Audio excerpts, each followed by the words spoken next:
बिस्मिल्लाहिर्रहमानिर्रहीम। मोहतरम नाज़रीन, आप देख रहे हैं निदाए इस्लाम का प्रोग्राम दीनी मसाइल और उनका हल। मैं हूं आपके साथ वलीउर रहमान कासिमी। आज मैं गुस्ल से मुताल्लिक़ दो चार बातें पेश करना चाहता हूं। तो देखिए, गुस्ल लुग़त में कहते हैं धोने को, नहाने को, यानी गुस्ल का लग़वी माना है धोना, नहाना। लेकिन शरीयत की इस्तिलाह में जब गुस्ल बोला जाता है तो उसका मतलब ये होता है कि सर से पैर तक बदन के तमाम उन आज़ा को और उन तमाम हिस्सों को धोना जिन तमाम हिस्सों तक पानी का पहुंचाना बग़ैर तकलीफ़ के बिला तकल्लुफ़ मुमकिन हो। यानी बग़ैर तकलीफ़ के बिला तकल्लुफ़ जिन हिस्सों तक पानी पहुंचा सकते हैं, जिन हिस्सों तक पानी पहुंचा सकते हैं और जिन हिस्सों को धो सकते हैं, उन तमाम हिस्सों को और उन तमाम आज़ा को धोने का नाम गुस्ल है। अब देखिए, गुस्ल कब फ़र्ज होता है, यानी कब आपके लिए गुस्ल करना फ़र्ज और ज़रूरी है कि आप अगर गुस्ल नहीं करेंगे, गुस्ल के ज़रिए से तहारत हासिल नहीं करेंगे तो आपको पाक नहीं कहा जाएगा और आपके लिए नमाज पढ़ना, कुरान पाक की तिलावत करना आपके लिए दुरुस्त नहीं होगा, आपके लिए जायज़ नहीं होगा।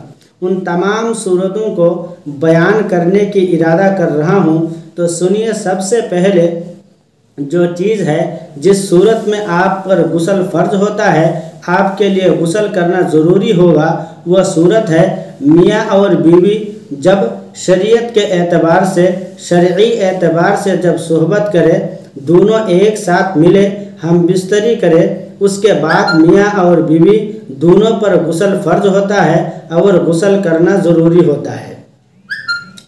दूसरे नंबर पर है एहतलाम, यानी चाहे मर्द हो या औरत। अगर मर्द का या तो औरत का अगर एहतलाम हो तो एहतलाम होने की सूरत में भी चाहे मर्द पर हो या औरत पर, दोनों पर गुस्ल फ़र्ज होता है। गुस्ल करना वाजिब और ज़रूरी होता है। जब तक वह गुस्ल नहीं करेंगे उस वक्त को पाक नहीं कहलाएंगे और उसके लिए उसी तरीक़े से नमाज पढ़ना, उसी तरीक़े से कुरान पाक की तिलावत करना सही नहीं होगा। तीसरे नंबर पर है कि अगर मर्द का या तो औरत का शहवत के साथ अगर इंजाल हो जाए, यानी मनी निकल आए, तो उस वक्त उस मर्द के लिए और औरत के लिए शहवत के साथ मनी निकलने की वजह से, इंजाल होने की वजह से उस पर गुस्ल वाजिब होगा और गुस्ल करना उसके लिए फ़र्ज होगा। जब तक वो गुस्ल नहीं करेंगे उस वक्त तक उनके लिए नमाज पढ़ना और कुरान पाक की तिलावत करना सही नहीं होगा।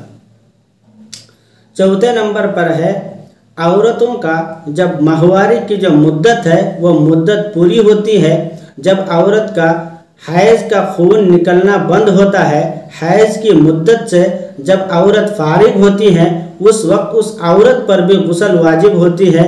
जब तक वह औरत गुस्ल नहीं करेगी उस वक्त तक वह औरत ताहिरा और पाक नहीं कहलाएगी। चाहे वह हैज़ की मुद्दत 3 दिन हो या 4 दिन, जैसा कि हैज़ की मुद्दत कम से कम 3 दिन है और ज़्यादा से ज़्यादा 10 दिन है। जो भी उस औरत की इद्दत हो, उस इद्दत से फारिग होने के बाद या तो हैज़ की जो खून है वो खून बंद होने के बाद उस औरत पर गुस्ल करना फ़र्ज और वाजिब होगी। आखिरी नंबर पर है निफास वाली औरत जब निफास की इद्दत से फारिग हो, यानी औरतों को बच्चा पैदा होने के बाद, बच्चे की विलादत के बाद जो खून निकलती है उसकी कमतर मुद्दत तो मालूम नहीं है, कमतर की कोई मुद्दत नहीं है। ज़्यादा से ज़्यादा उसकी मुद्दत है 40 दिन या तो उससे कम भी हो सकता है। जब उस औरत का बच्चा पैदा होने के बाद, बच्चे की विलादत के बाद खून निकलना बंद हो, खून निकलना बंद होने के बाद उस निफास वाली औरत पर भी गुस्ल फ़र्ज होता है और वाजिब होता है। उसके लिए भी गुस्ल करना ज़रूरी है। जब तक वो औरत गुस्ल नहीं करेगी उस वक्त तक उस औरत को पाक नहीं कहलाएगी।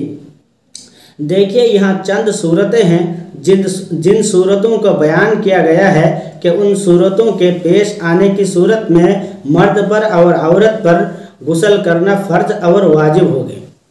तो कुछ सूरतें ऐसी हैं जिन सूरतों के अंदर मर्द और औरत दोनों बराबर के हिस्सेदार हैं, यानी जिस तरीके से मर्द पर गुस्ल वाजिब होगी उसी तरीके से औरत पर भी गुस्ल वाजिब होगी।